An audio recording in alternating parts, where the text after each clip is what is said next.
ഖബറിൽ ഒറ്റയ്ക്ക് കിടക്കുന്ന ഒരു കാലം വരാനുണ്ടല്ലോ. അള്ളാന്റെ റസൂല് പറയാണ്, തബാറക എല്ലാ ദിവസവും പതിവാക്കുന്ന മനുഷ്യന് ഖബറിൽ അദാബ് ഉണ്ടാവില്ല.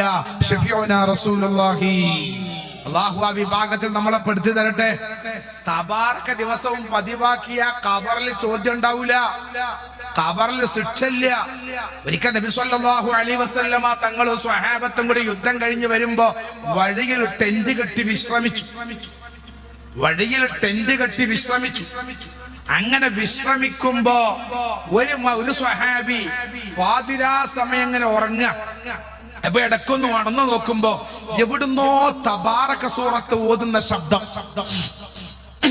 അങ്ങനെ എഴുന്നേറ്റ് നോക്കി, റബ്ബേ എവിടുന്ന് ആരാ തബാറക ഓതുന്നത്? ഒരു പുറത്തുമില്ല. നോക്കുമ്പോ അദ്ദേഹം സ്വഹാബി കിടക്കാൻ വേണ്ടി വിരിച്ച വിരിപ്പിന്റെ അടിയിൽ നിന്നാണ് തബാറക കേൾക്കുന്നത്. നോക്കുമ്പോ ഇതൊരു ഖബറാണ്. അദ്ദേഹം അറിയാതെ വിരിച്ചു കിടന്നതാ. ഉടനെ ഇയാള് വിരിപ്പ് മടക്കി വെച്ചിട്ട് ഇലാ ഹദറത്തി റസൂലില്ലാഹ്, അല്ലാഹുവിന്റെ റസൂലിന്റെ ഹദറത്തിലേക്ക് ചെല്ലുകയാ. എന്നിട്ട് റസൂലുള്ളാഹിനോട് പറയുന്ന, നബിയേ, ഞാൻ വിശ്രമിച്ചതൊരു ഖബറിന്റെ മുകളിലാണ്, അറിയാതെ ടെന്റ് കെട്ടിയതാണ്. പക്ഷേ വിഷയം അതല്ല, ഞാൻ അതിന്റെ ഉള്ളിൽ നിന്ന് തബാറക കേട്ടു നബിയേ. ലോകത്തിന്റെ നേതാവിന്റെ മറുപടി. യുവാക്കളെ കേട്ടോ, രക്ഷിതാക്കളെ ശ്രദ്ധിച്ചോ, ഉമ്മമാരെ. അള്ളാന്റെ റസൂലിന്റെ മറുപടി, അതെ, ഹുവൽ മുൻജിയാ, അതെ, ഖബർ ശിക്ഷയിൽ നിന്ന് മനുഷ്യനെ രക്ഷപ്പെടുത്തുന്ന സൂറത്താണ് തബാറക. തബാറക ഓതുന്ന മനുഷ്യന്റെ സൗഭാഗ്യം നോക്കുമ്മമാരെ, രക്ഷിതാക്കളെ. ഞാൻ പറയുന്നത് നാവ് കൊണ്ട് ചൊല്ലി പറയാനുള്ള അവസരങ്ങൾ ഉപയോഗപ്പെടുത്താൻ ദിക്റുകളും സ്വലാത്തുകളും വിശുദ്ധമായ ഖുർആനും കഴിവിന്റെ പരമാവധി പാരായണം ചെയ്യാൻ കിട്ടുന്ന അവസരങ്ങളൊക്കെ ഉപയോഗപ്പെടുത്താൻ യുവാക്കളെ, രക്ഷിതാക്കളെ, എനിക്കും നിങ്ങൾക്കും കഴിഞ്ഞാൽ നാം ചെയ്യുന്ന നമ്മുടെ ജീവിതത്തിലെ ഏറ്റവും വലിയ സുഹൃതം അതാണ്. റബ്ബിന്റെ കാവലുണ്ടാകാൻ, അള്ളാഹുവിന്റെ സഹായമുണ്ടാകാൻ, ഈമാനോടെ മരിക്കാൻ നാം കാത്തു സൂക്ഷിക്കേണ്ട രണ്ട് കാര്യം. ഒന്ന്, ജീവിതത്തിൽ അദബുണ്ടാവുക, അച്ചടക്കമുള്ള ജീവിതം നയിക്കുക. രണ്ട്, അള്ളാഹുവിനിക്ക് കഴിയുന്നത്ര നാവ് കൊണ്ട് ചൊല്ലി പറയുന്ന കർമ്മങ്ങളിൽ വ്യാപൃതരാവുക. അള്ളാഹു തൗഫീഖ് നൽകട്ടെ. ഒന്നാമതായി, നമ്മുടെ ജീവിതത്തിൽ ചൊല്ലിപ്പറയൽ മാത്രം പോരാ. ആദ്യം നമ്മളെ ജീവിതത്തിൽ അച്ചടക്കവും അദബും വേണം. അതില്ലാതെ കുറെ ചൊല്ലിട്ട് എന്താ കാര്യം? ഇപ്പൊ ഖുർആൻ ഓതൽ പുണ്യമുള്ള കർമ്മം. ഖുർആൻ ഓതൽ പുണ്യമുള്ള കർമ്മം. ഒരാള് ഖുർആൻ ഓതുകയാണ്. എങ്ങനെ ഖുർആൻ ഓതണത്? 5-6 ഖുർആൻ ഇങ്ങനെ വെച്ചിട്ട് അതിന്റെ മേലെ കാൽമക്കേലും കെട്ടിച്ചിരുന്ന മൂപ്പര് ഖുർആൻ ഓതണം. ആ ഖുർആൻ ഓതണോണ്ട് എന്ത് കാര്യം? കാരണം ഖുർആൻ ഓതൽ സുന്നത്ത, ഖുർആനെ ബഹുമാനിക്കൽ വാജിബാണ്. ഖുർആനെ ബഹുമാനിക്കൽ നിർബന്ധമാണ്. ഖുർആൻ ഓതൽ സുന്നത്ത. വലിയ ഖുർആന്റെ ആളാ. പെരിയിൽ ഖുർആനൊക്കെ എവിടെയോ ഒരു മൂലക്കെട്ടതാ. അവനിക്ക് എന്ത് ഖുർആനാ? അവൻ അള്ളാഹുവിന്റെ കലാമാകുന്ന ഖുർആൻ ശപിക്കും. അപ്പൊ അതിന്റെ ഇടയ്ക്ക് ആരോ കണ്ടു, ഈ മറ്റേ കച്ചറകളൊക്കെ വിൽക്കുന്നിടത്തുനിന്ന് മുസഹഫ് വാരിക്കൊണ്ടുവരികയാണ്. ആക്രിക്കടി കൊണ്ടുപോയി വിറ്റിരിക്കുന്നു വിശുദ്ധ ഖുർആൻ. ആക്രിക്കടി കൊണ്ടുപോയി ഖുർആന്റെ കഷ്ണങ്ങൾ മുസ്ലിമീങ്ങൾ വിറ്റക്കാണ്. ആ വിറ്റ മുസ്ലിമീങ്ങളുടെ ആഖിറത്തിന്റെ അവസ്ഥ എന്താ? ഓനൊക്കെ വലിയ വലിയ തറവാട്ടുകാരായിട്ട് എന്താ കാര്യം? നേരെ മറിച്ച് നമ്മൾ ആദരിക്കേണ്ടത് അല്ലാഹുവിന്റെ കലാമാകുന്ന ഖുർആനെ നമ്മൾ ബഹുമാനിക്കണം. ബഹുമാനിക്കേണ്ട വസ്തുക്കളോടുള്ള ബഹുമാനവും ആദരവും നിലനിർത്തിക്കൊണ്ട്, അച്ചടക്കവും നിലനിർത്തിക്കൊണ്ട് ചെയ്യുന്ന ഇബാദത്തുകൾക്കാണ് യജമാനനായ അല്ലാഹു കൂലി തരുക. അല്ലാഹു പ്രതിഫലം തരുന്ന അമലേതാണെന്നറിയുമോ? അദബോടെ ചെയ്യുന്ന അമലുകൾക്കാണ്, ബഹുമാനത്തോടെ ചെയ്യുന്ന അമലുകൾക്കാണ്.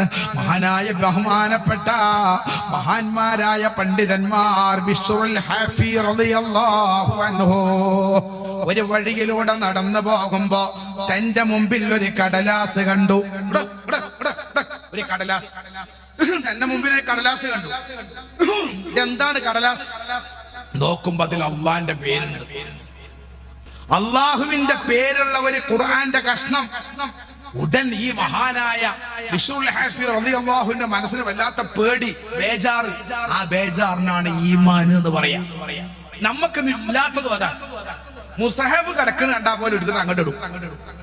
മുസഹഫിന്റെ കഷ്ടം ചവിട്ടിയാൽ ഉപ്പാക്കും ഉമ്മാക്കും ഒരു ബേജാറില്ല. പഴയ കാലത്ത് അങ്ങനല്ല. പഴയ കാലത്ത് ഒരു പെരിയിൽ മുസഹഫ് ഉണ്ടെങ്കിൽ ആ മുസഹഫിനിക്ക് ഇങ്ങനെ ഒരു ഇങ്ങനെ ഇങ്ങോട്ടും ഇങ്ങോട്ടും ഇങ്ങോട്ടും ഇങ്ങനെ ഒരു കവറൊക്കെ ഉണ്ടാക്കി അല്ലെ, അങ്ങനല്ലേ പഴയ കാലത്ത്? ഒരു കവർ ഉണ്ടാക്കി ആ കവറിന്റെ ഉള്ളിൽ ആ മുസഹഫ് വെക്കുക. അത് ആദരവായിരുന്നു. അന്നുള്ള ആളുകളുടെ മനസ്സിന്റെ ഈമാനായിരുന്നു. കാരണം അതിനോടുള്ള ബഹുമാനം. അപ്പൊ ഖുർആന്റെ ബറക്കത്ത് നമുക്ക് ഉണ്ടാവും. എന്നാൽ ഇന്ന് ഇസ്ലാമിന്റെ അനുയായികളാണ് ഞാനും നിങ്ങളും. ഒരുപാട് ചൊല്ലി പറയാൻ ആഗ്രഹിക്കുന്നവരാണ്. പക്ഷേ അനുസൃതമായ ആദരവ് നമുക്കുണ്ടോ? നമ്മളെ വീട്ടിലെ മക്കൾക്കുണ്ടോ? ഭാര്യക്കുണ്ടോ? എന്ന് ഓരോരോ അടുക്കളയിലും ജീവിക്കുന്ന ഉപ്പയും ഉമ്മയും ഇവിടെ ഇരുന്ന് ആലോചിച്ചോ? ഇല്ലെങ്കിൽ പിന്നെ നമ്മളെ കുടുംബ ജീവിതത്തിൽ ബർക്കത്തുണ്ടാവില്ല. ഭാര്യ മക്കളിൽ അല്ലാഹുവിന്റെ കാവലുണ്ടാവില്ല. ബഹുമാനപ്പെട്ട അള്ളാന്റെ പേരുള്ള ഒരു കടലാസ് കണ്ടപ്പോ മനസ്സ് വേദനിക്കുകയാണ്. ആ കടലാസുമായി ഒരു അത്തറ് കടയിലേക്ക് ഓടുകയാണ്. അത്തറ് കടയിൽ പോയി അത്തറ് കച്ചവടക്കാരനോട് പറയുകയാണ്, മനുഷ്യ ഒരൽപ്പം അത്തറ് തരുമോ? എന്തിനാ അത്തറ്? ഒന്നല്ല, അവിടുന്ന് ഒരു ചെറിയ കടലാസ് കിട്ടി. അത് അറബി കടലാസ്, അള്ളാന്റെ പേരയിലുണ്ട്. അത് ചളിയായി കിടക്കുക. ഉടനെ അയാൾ അത്തറ കൊടുത്തു. ഈ മഹാൻ അതിലും അത്തറൊക്കെ പുരട്ടി നന്നായി. ചെറിയ കടലാസിന്റെ കഷ്ണത്തെ കുറിച്ചാണ് ഈ പറയണത്. അല്ലാതെ നമ്മളെ വീട്ടില് വെട്ടിയിൽ ഒന്നായത് കീറി പറഞ്ഞെടുക്കണം മുസാഫിനെ കുറിച്ചല്ല. അപ്പൊ അതിന്റെ ഗൗരവം എത്ര ആയിരിക്കും എന്ന് ആലോചിച്ച് നോക്കി. അദ്ദേഹം അതൊക്കെ പുരട്ടിയിട്ട് നേരെ ഏറ്റവും മേലെ കൊണ്ടുപോയി വെച്ചു. എന്നിട്ട് അന്നത്തെ ഏറ്റവും വലിയൊരു മഹാനുണ്ട്, ബഹുമാനപ്പെട്ട സജ്ജാജ് റളിയല്ലാഹു അൻഹു, സൂഫി വര്യനാണ്. സജ്ജാജ് റളിയല്ലാഹുവിന്റെ അരികിലേക്ക് പോവുകയാണ്. സജ്ജാജ് റളിയല്ലാഹുവിനോട് അരികിലേക്ക് അങ്ങ് ചെന്നപ്പോ മഹാനവറുകൾ പറയുകയാണ്, നിങ്ങൾ എന്തോ ഒരു വലിയ അമല് ചെയ്തുകൊണ്ടാണല്ലോ വരുന്നത്. നിങ്ങൾ എന്തോ ഒരു വലിയ അമല് ചെയ്തുകൊണ്ടാണല്ലോ വരുന്നത്. അയാള് പറഞ്ഞു, ഞാനൊരു വലിയ അമലൊന്നും ചെയ്തിട്ടില്ല. എന്നാൽ അള്ളാഹുവിന്റെ മലക്കുകൾക്കിടയിലുള്ള ചർച്ച ഞാൻ കേട്ടിട്ടുണ്ട്. നിങ്ങളെ അള്ളാഹു ഉയർത്തിയിരിക്കുന്നു. അള്ളാഹു നിങ്ങളെ ഉന്നതമായ സ്ഥാനത്തെത്തിച്ചിരിക്കുന്നു. എന്തിനാണ്? അപ്പയാള് പറഞ്ഞു, ഞാൻ വരുന്ന പടിയിൽ അള്ളാഹുവിന്റെ പേരുള്ള ഒരു കടലാസ് കണ്ടപ്പോ അതിനോട് ഞാൻ ആദരവ് കാണിച്ചു, ബഹുമാനം കാണിച്ചു. ഞാൻ അതിനെ ഏറ്റവും മുകളിൽ കൊണ്ടുപോയി വെച്ചു. ആ സമയത്ത് ബഹുമാനപ്പെട്ട സജ്ജാജ് റളിയല്ലാഹു അൻഹു പറഞ്ഞു, എന്നാൽ ദുനിയാവിലും ആഖിറത്തിലും നിങ്ങളെ അള്ളാഹു ഉയർത്തിയിരിക്കുന്നു. ഉമ്മമാരെ, യുവാക്കളെ, രക്ഷിതാക്കളെ, മനുഷ്യൻ രക്ഷപ്പെടാൻ വേണ്ടത് കുറെ നിസ്കാരവും നോമ്പുമല്ല. അതുകൊണ്ടൊക്കെ രക്ഷപ്പെടും. പക്ഷേ അടിത്തറ ഇളകാതെ കാത്തു സൂക്ഷിക്കണം. അടിത്തറ ഏതാണെന്നറിയുമോ? അത് തഅളീമുമാ അല്ലാഹ്. അല്ലാഹു ബഹുമാനിച്ചതിനെ ബഹുമാനിക്കലാണ്. അല്ലാഹു ആദരിച്ചതിനെ ആദരിക്കലാണ്. അള്ളാഹു ബഹുമാനിച്ചതിനെ ബഹുമാനിക്കുക, അള്ളാഹു ആദരിച്ചതിനെ ആദരിക്കുക. അതുണ്ടായാൽ തന്നെ നമ്മളെ ഈമാൻ രക്ഷപ്പെടും. അള്ളാഹു തൗഫീഖ് നൽകട്ടെ. അങ്ങനത്തെ അതോടുകൂടെ ചെയ്യുന്ന ഒരു ചെറിയ അമലാണെങ്കിലും നമ്മുടെ അമൽ അള്ളാഹു സ്വീകരിക്കും. അതിനാദ്യം വേണ്ടത് ഞാൻ എന്ന് പറയുന്ന ചിന്തയിൽ നിന്ന് മാറി ആദരവും ബഹുമാനവും ഉണ്ടാകണം. ആദരവും ബഹുമാനവും, ആദരിക്കപ്പെടേണ്ടവരെ ആദരിക്കണം, ബഹുമാനിക്കപ്പെടേണ്ടവരെ ബഹുമാനിക്കണം. ഇന്നത്തെ ലോകത്തെ നഷ്ടപ്പെട്ടുകൊണ്ടിരിക്കുന്നത് എന്താണെന്നറിയോ? ആദരവും ബഹുമാനവും. ആദരവും ബഹുമാനവും അതാണ് ഇന്നത്തെ സമൂഹത്തിന്റെ നഷ്ടപ്പെട്ടുകൊണ്ടിരിക്കുന്ന ഇടയങ്ങൾ. അത് സോഷ്യൽ മീഡിയ കണ്ടിട്ടുണ്ടാവും. അമ്മായിമാനെ മരുമകൾ ഉന്തിത്തള്ളിടുകയാണ്. വീണ് കിടന്ന മരുമകൾ, അമ്മായിമ്മ, വയസ്സായ ഉമ്മ എഴുന്നേൽക്കുകയാണ്. ലോകം മുഴുവനും ആ രംഗം കാണുകയാണ്. സത്യത്തിൽ മാതാവിനോടും പിതാവിനോടും ആദരവില്ലാതെ ഒരു മനുഷ്യൻ സൽക്കർമ്മം ചെയ്തിട്ട് എന്താ കാര്യം? ഒരു മനുഷ്യൻ ഇബാദത്ത് എടുത്തിട്ട് എന്താ കാര്യം? ഇപ്പൊ നാളെ ഞാൻ ഒരു സ്ത്രീയുടെ ഒരു ഡയറി ഉണ്ട്. നമ്മുടെ വലിയ സഹോദരിയുടെ ഡയറി നോക്കുമ്പോ അതിൽ കുറച്ച് ദിക്റാണ്, ദിക്റോട് ദിക്ർ. അവിടെ ദിക്ർ, ഇവിടെ എത്ര ദിക്റുകളാണ്. രാവിലെ ചെല്ലേണ്ട ദിക്ർ, വൈകുന്നേരം ചെല്ലേണ്ട ദിക്ർ, ചോറയിച്ചാൽ നേരത്തെ ചെല്ലേണ്ട ദിക്ർ, ചോറയിച്ച് കഴിഞ്ഞാൽ ചെല്ലേണ്ട ദിക്ർ, ദിക്റോട് ദിക്ർ. പുതിയാപ്പിള ഗൾഫ് പോകാൻ ചെല്ലേണ്ട ദിക്ർ, പോയ ആൾക്കിട്ട് വരാൻ ചെല്ലേണ്ട ദിക്ർ. ഞാൻ ചോദിച്ചു ഇത്രയും തോന്ന ദിക്ർ എവിടുന്ന? അപ്പൊ പറഞ്ഞു ആ മൂലയുടെ യൂട്യൂബ് പ്രസംഗം കേട്ടപ്പോ അതിന് കുറച്ച് ദിക്ർ കിട്ടി, ഈ മൂലയുടെ യൂട്യൂബ് പ്രസംഗം കേട്ടപ്പോ അതിനും കുറച്ച് ദിക്ർ കിട്ടി, മറ്റേ മൂലയൊരു യൂട്യൂബ് അല്ലാത്ത പ്രസംഗം കേട്ടപ്പോ അവിടുന്നും കിട്ടി, സുബൈക്കുള്ള അവിടെ കേട്ടപ്പോ അവിടുന്നും കിട്ടി, വൈകുന്നേരം ഉള്ളപ്പോ അവിടുന്നും കിട്ടി. താത്താക്ക് ഇത് വരി വരിയായിട്ട് എഴുതലാവണി. എന്നിട്ട് അങ്ങനെ ചൊല്ലി പറയാൻ. ഞാൻ ചോദിക്കട്ടെ, അതിനകത്തൊക്കെ അടങ്ങാറാവണോ സ്വർഗം നേടാൻ? വേണ്ട, വേണ്ട.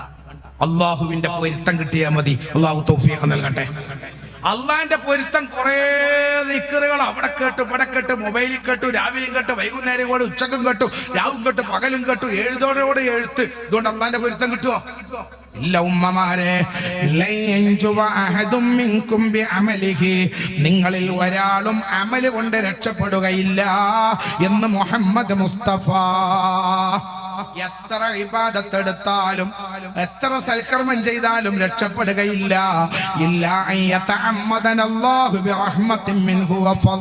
അല്ലാഹുവിന്റെ കൃപ കൊണ്ടല്ലാതെ, അല്ലാഹുവിന്റെ കാരുണ്യം കൊണ്ടല്ലാതെ ഒരു മനുഷ്യനും രക്ഷപ്പെടുകയില്ല. അല്ലാഹുവിന്റെ കാരുണ്യം ആരോടാണെന്നറിയോ? നിഷ്കളങ്കമായ മനസ്സുള്ളവനോടാണ്. അല്ലാഹുവിന്റെ കൃപ ആരോടാണെന്നറിയുമോ? കറപുരളാത്ത, അഹങ്കാരമില്ലാത്ത, ആദരവും ബഹുമാനവും മനസ്സിലുള്ളവനോടാ. ചുവപ്പ് തേച്ച് നടക്കുകയാണ്. ആരെ കാണിക്കാനാണ്?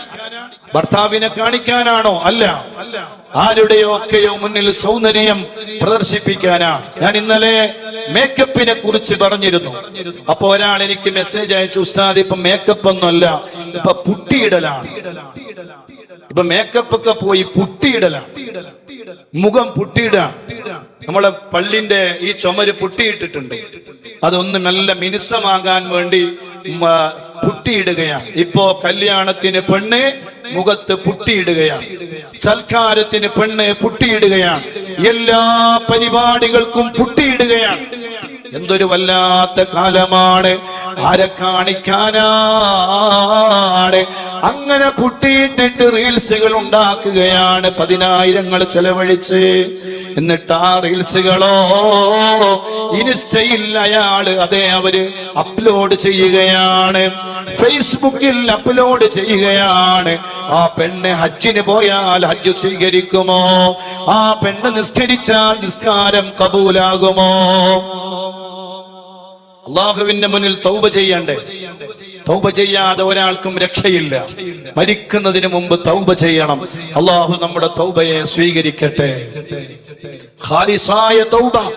ആ തൗബ ഒരാൾ ചെയ്യുമ്പോ എല്ലാ തെറ്റുകളിൽ നിന്നും മാറി നിൽക്കണം. ഒരു പെണ്ണ് കല്യാണത്തിന്റെ ഭാഗമായ ഒരു റീൽസ് ഉണ്ടാക്കി, പുട്ടിയിട്ടിട്ട് മുഖമൊക്കെ ഭംഗിയാക്കി വെച്ചിട്ട്, ചുണ്ടിന്റെ മുകളിലൊക്കെ ചായങ്ങൾ തേച്ച് പിടിപ്പിച്ചിട്ട് ഒരു റീൽസ് ഉണ്ടാക്കിയിട്ട് ആ റീൽസ് ഇൻസ്റ്റയിലും ഫേസ്ബുക്കിലും അപ്ലോഡ് ചെയ്തിട്ട് ആ റീൽസുകൾ ആരെല്ലാം കാണുകയാണ്? കടുത്ത ഹറാമ് നടക്കുകയാണ്. പെണ്ണിപ്പുറത്തു നിന്ന് അസ്തഗ്ഫിറുല്ലാഹ് ചൊല്ലുകയാണ്. ആ തൗബ സ്വീകരിക്കുമോ? സുബ്ഹാനല്ലാഹ്, സ്വീകരിക്കൂല. കടുത്ത ഹറാം ഒരു ഭാഗത്ത് നടക്കുകയാണ്. അതേ വ്യഭിചരിക്കുന്ന സമയത്ത് മരണപ്പെട്ടവരില്ലേ? വ്യഭിചരിക്കുന്ന സമയത്ത് മരണപ്പെട്ടു പോയി. അഊദു ബില്ലാഹ്. അവസാനം ഈ വ്യഭിചരിക്കുന്നവന്റെ ശരീരം വീടിന്റെ അപ്പുറത്ത്, ഒരു ചുമരിന്റെ അപ്പുറത്ത് കൊണ്ടുപോയി വെച്ചു. അന്വേഷണം നടന്നു. എങ്ങനെയാണ് ഈ പെണ്ണ്, ഈ ചെറുപ്പക്കാരൻ മരണപ്പെട്ടത്? ഫോൺ കോളുകൾ പരിശോധിച്ചു നോക്കുമ്പോ അവസാനത്തെ കോള് പോയത് ആ നാട്ടിലെ ഒരു സഹോദരിയിലേക്കാണ്. അന്വേഷണം ആരംഭിച്ചു. ആ പെണ്ണിനെ പിടിച്ചു. പെണ്ണിനോട് ചോദിച്ചു, പെണ്ണെ ഇയാൾ എങ്ങനെയാ മരിച്ചത്? 5-6 ദിവസം കഴിയുമ്പോ പുഴുക്കൾ അരിച്ചിട്ട് ചീഞ്ഞു നാറുമ്പോഴാണ് ആളുകൾ അറിഞ്ഞത്. എങ്ങനെയാണ് മരണപ്പെട്ടത്? അപ്പോ പറഞ്ഞു, എന്റെ വീട്ടിലേക്ക് വന്നു ഭർത്തൃമതിയായ ഈ പെണ്ണെ ആ ചെറുപ്പക്കാരനെ വീട്ടിലേക്ക് ക്ഷണിച്ചു വരുത്തി. വ്യഭിചാരം നടന്നുകൊണ്ടിരിക്കുമ്പോ നാഥനായ റബ്ബിന്റെ ഖളാ വന്നു. മരണം സംഭവിച്ചു. അഊദു ബില്ലാഹ്. കഴിഞ്ഞ ദിവസം എന്നെ കാസർഗോഡ് നിന്നൊരു ഉമ്മ വിളിക്കുകയാണ്. എറണാകുളത്ത് ഒരു ആക്സിഡന്റ് സംഭവിച്ചു പോയി. ആ ആക്സിഡന്റ് എങ്ങനെയാ സംഭവിച്ചത്? കാറും ബൈക്കുമായുള്ള അപകടമാണ്. ആ ബൈക്കിൽ ഒരു സഹോദരി മരണപ്പെട്ടു പോയി. നമ്മുടെ കാസർഗോഡുള്ള ഒരു സഹോദരി നഴ്സാണെന്നാണ് അറിയുന്നത്. അല്ലാഹു ആലം. എന്തായാലും ആ മരണം സംഭവിച്ചത് എങ്ങനെയാ? വീട്ടിൽ നിന്ന് ഇറങ്ങിപ്പോയതാണ് ഹറാമിന് വേണ്ടി, അന്യ പുരുഷന്റെ കൂടെ ചുറ്റാൻ വേണ്ടി ഇറങ്ങിപ്പോയതാണ്, വൃത്തികേടിന് വേണ്ടി പോയതാണ്, ഹറാമിന് വേണ്ടി പോയതാണ്. അങ്ങനെ അതേ എറണാകുളം റെയിൽവേ സ്റ്റേഷനിൽ ഇറങ്ങി കൂട്ടുകാരെ കാണാൻ പോകുന്നെന്ന് പറഞ്ഞാണ് വീട്ടിൽ നിന്ന് ഇറങ്ങിയത്. ഓ ഉപ്പാ, ഓ ഉമ്മാ, എങ്ങനെയാണ് മക്കൾക്ക് നിങ്ങൾ സമ്മതം കൊടുക്കുന്നത്? മഹ്റമല്ലാത്തവരുടെ കൂടെ ഒരു പെണ്ണ് വീട്ടിൽ നിന്ന് ഇറങ്ങി പോകാൻ പാടുണ്ടോ? അതേ ഹജ്ജിന് പോകാൻ പറ്റുമോ? ഉംറക്ക് പോകാൻ പറ്റുമോ? ഏത് നന്മകൾക്കും വേണ്ടി പോകാൻ പറ്റൂല. ഒരു മഹല്ലിൽ ഒരു പക്ഷേ അള്ളാഹുവിന്റെ ദീനുമായ ഒരു ക്ലാസ് നടക്കുന്നുണ്ട്. അങ്ങനെയാണെങ്കിൽ ഒരു മഹല്ലിന്റെ പരിധിയിലെ ഒരു പെണ്ണിന് മഹ്റമില്ലാതെ വീട്ടിൽ നിന്ന് തൊട്ടടുത്തുള്ള മഹല്ലാണ്, അവിടെ ക്ലാസ്സിന് വേണ്ടി പങ്കെടുക്കുന്നതിന് കുഴപ്പമില്ലെന്ന് മഹാന്മാരെ ഫുഖഹാക്കൾ വിശദീകരിക്കുകയാണ്. മഹല്ലിന്റെ അപ്പുറത്ത് പോകണോ?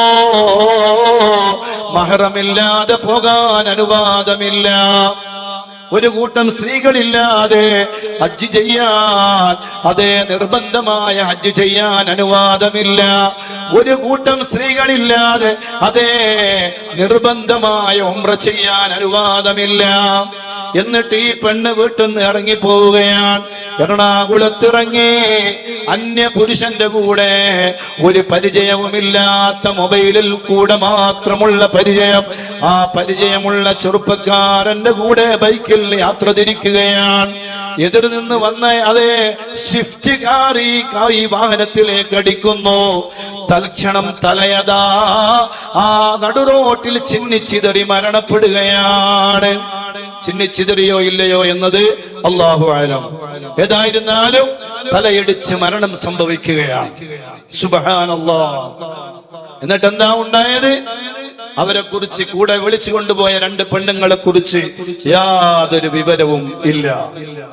അടിച്ചുപോയ കാറിനെ കുറിച്ച് വിവരമില്ല. എന്താണ് സംഭവിച്ചത്? അത്യാസന്ന നിലയിലാണ് ആ ബൈക്ക് ഓടിച്ച ചെറുപ്പക്കാരൻ. എങ്ങനെയാണ് മരണം സംഭവിക്കുന്നത്?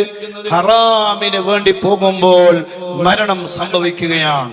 അഊദു ബില്ലാഹ്. ലാ യശ്റബുൽ ഖംറ ഹീന യശ്റബുൽ ഖംറ മുഅ്മിനെ. കള്ളു കുടിക്കുന്ന സമയത്ത് ഒരാൾക്ക് മുഅ്മിനായി കള്ളു കുടിക്കാൻ കഴിയൂല.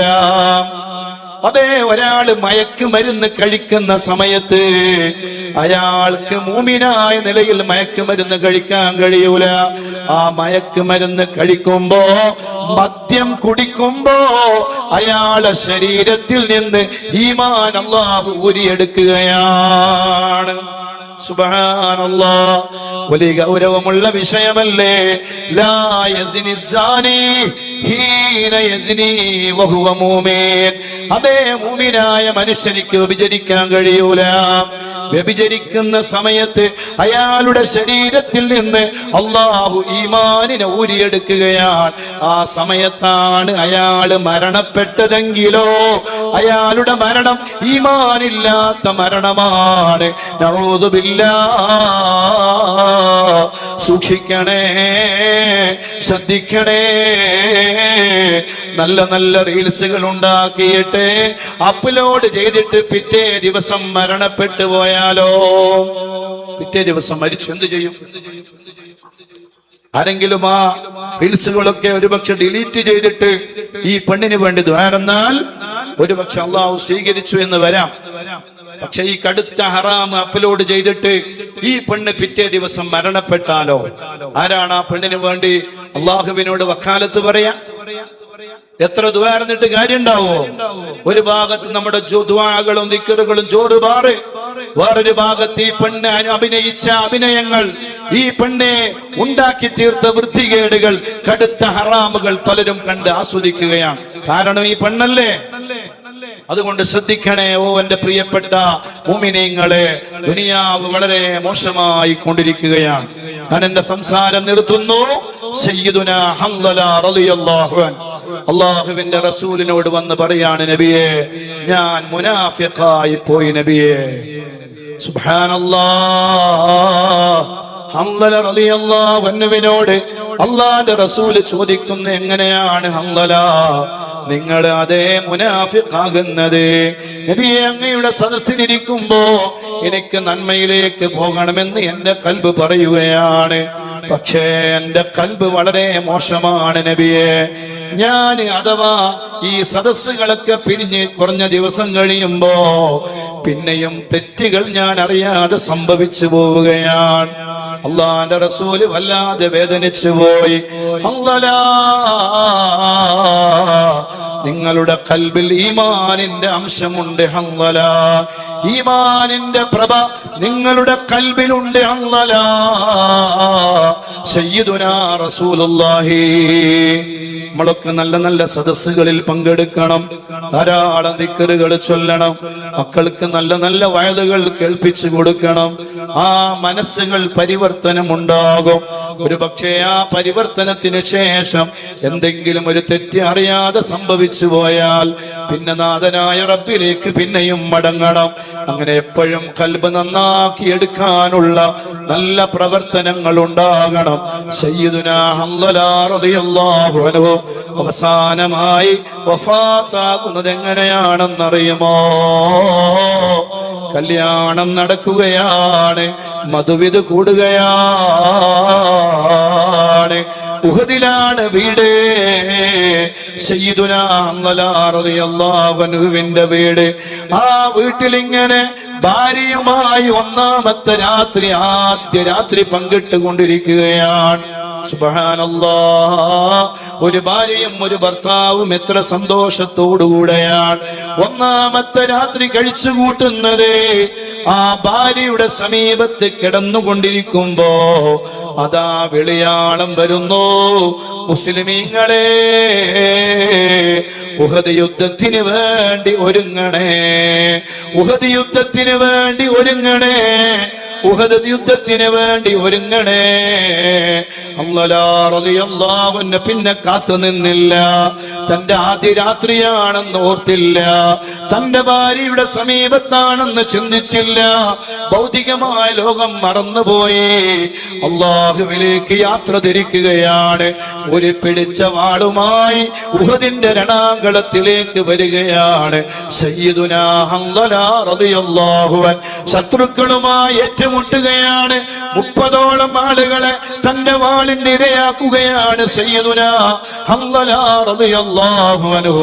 ഘോരമായ യുദ്ധത്തിന്റെ ഒടുവിലെ സയ്യിദുനാ ഹംദല റളിയല്ലാഹു അൻഹു ശത്രുവിന്റെ വെട്ടേറ്റുകൊണ്ട് ഉഹദിന്റെ രണാങ്കളത്തിലെ അതേ ധീര രക്തസാക്ഷിയാവുകയാണ്. മരണം സംഭവിക്കുകയാണ്. ഹംദല റളിയല്ലാഹു അൻഹുവിന്റെ ആ അതേ മരണപ്പെട്ട് കിടക്കുന്ന ജനാസ കാണാൻ വേണ്ടി വിതുമ്പുന്ന മനസ്സുമായി വരികയാണ് സയ്യിദുനാ റസൂലുള്ളാഹ് സ്വല്ലല്ലാഹു അലൈഹി വഅലിഹി വസല്ലം. അല്ലാഹുവിന്റെ റസൂൽ സ്വഹാബത്തിനോട് പറയുകയാണ്, സ്വഹാബ, ഹംദല എന്ന് പറയുന്ന ഈ സ്വഹാബി എത്ര വലിയ ഭാഗ്യവാനാണ് സ്വഹാബ. ഈ അതേ ആദ്യ രാത്രിയുടെ ഈ സുന്ദരമായ നിമിഷത്തിൽ ഉഹദിന്റെ രണാങ്കളത്തിലേക്ക് വന്ന് ധീരരക്തസാക്ഷിയായ ഈ ഹംദലയെ മലായിക്കത്തുകൾ ആകാശ ലോകത്ത് വെച്ചുകൊണ്ട് കുളിപ്പിക്കുന്നുണ്ട് സ്വഹാബ, കുളിപ്പിക്കുകയാണ് സ്വഹാബ. സ്വഹാബത്ത് ചെന്ന് ഹംദല റളിയല്ലാഹു അൻഹുവിന്റെ ശരീരത്തിലേക്ക് നോക്കുമ്പോ ആ തലയിലൂടെ വെള്ളം ഇങ്ങനെ ഉറ്റിയുറ്റി വീഴുകയാണ്. സുബ്ഹാനല്ലാഹ്. റളിയല്ലാഹു അൻഹുവിന്റെ ശരീരത്തിലൂടെ അതാ വെള്ളം ഇങ്ങനെ ഉറ്റി ഉറ്റി വരികയാണ്. അല്ലാഹുവിന്റെ മലായിക്കത്തുകൾ മഹാനവറുകളെ കുളിപ്പിക്കുകയാണ്. ഒരാൾ ഷഹീദായാൽ അല്ലാഹുവിന്റെ ദീനിൽ അവർക്ക് കുളി നിർബന്ധമില്ല, അവരെ കുളിപ്പിക്കേണ്ടതില്ല. അവരെ കുളിപ്പിക്കൽ തെറ്റാണ്, ഹറാമാണ്. ഷഹീദായ ആളെ കുളിപ്പിക്കാൻ പാടില്ല. അവരുടെ എങ്ങനെയാണോ ഷഹീദായത് ആ ഷഹീദായ രൂപത്തിൽ തന്നെ അവരെ ഖബറടക്കണമെന്നതാണ് ഇസ്ലാമിന്റെ നിയമം. പക്ഷേ ഹംദല റളിയല്ലാഹു അൻഹുവിനെ മലായിക്കത്തുകൾ കുളിപ്പിക്കുകയാണ്. സ്വഹാബത്തിനോട് മുത്തു റസൂലുള്ള പറയുന്നു, സ്വഹാബ, അതേ ഹംദല റളിയല്ലാഹു അൻഹുവിന്റെ ഒരു രാത്രി പൂർണ്ണമായും പൂർത്തിയാക്കാൻ കഴിയാത്ത ഭാര്യയുണ്ടല്ലോ, ആ ഭാര്യയോട് ചെന്ന് ചോദിക്കൂ, ഹംദല റളിയല്ലാഹു അൻഹു ഏത് സാഹചര്യത്തിലാണ് യുദ്ധത്തിന് എഴുന്നേറ്റ് പോയത്? അപ്പോൾ ഭാര്യയുടെ അടുക്കൽ ചെല്ലുന്നു, ചോദിക്കുന്നു. ഭാര്യ പറയുന്നു, ഭർത്താവുമായി ആദ്യ രാത്രി പങ്കിട്ടുകൊണ്ടിരിക്കുകയാണ്. ആ സുഖാനുഭൂതികൾ ആസ്വദിച്ചു കൊണ്ടിരിക്കുന്ന സമയത്ത് അതേ എന്റെ ഭർത്താവ് എന്നിൽ നിന്ന് എഴുന്നേറ്റ് പോയി. സുബ്ഹാനല്ലാഹ്, എന്റെ ഭർത്താവ് ജനാബത്തുകാരനായിരുന്നു. ആ ജനാബത്തിന്റെ കുളിയാണ് മുഅ്മിനീങ്ങളെ, മുഅ്മിനാത്തുകളെ, ആകാശ ലോകത്ത് നിന്ന് മലായിക്കത്തുകൾ നിർവഹിച്ചതെങ്കിൽ അവരെ കിടക്കുന്ന സ്വർഗത്തിൽ നമുക്ക് കിടക്കണ്ടേ? അവരുടെ കൂടെ നമുക്ക് സ്വർഗത്തിൽ പോകണ്ടേ? അവരുടെ കൂടെ നമുക്ക് നാളെ സ്വർഗത്തിൽ ഒരുമിച്ച് കൂടണ്ടേ? അവരുടെ കൈകൾ പിടിച്ച് നമുക്ക് ചുംബിക്കണ്ടേ? അല്ലാഹുവേ, നീ തൗഫീഖ് നൽകണേ അല്ലാഹ്, തൗഫീഖ് നൽകണേ അല്ലാഹ്, തൗഫീഖ് നൽകണേ റബ്ബേ. അല്ലാഹു നമ്മുടെ ഖൽബ് നന്നാക്കി തരട്ടെ. അല്ലാഹു നമ്മുടെ ഹൃദയം നന്നാക്കി തരട്ടെ. മുഅ്മിനായി ജീവിച്ച് മുഅ്മിനായി മരിക്കുന്ന നല്ല മുത്തഖീങ്ങളിൽ അല്ലാഹുവേ ഞങ്ങൾ എല്ലാവരെയും നീ പെടുത്തണേ അല്ലാഹ്.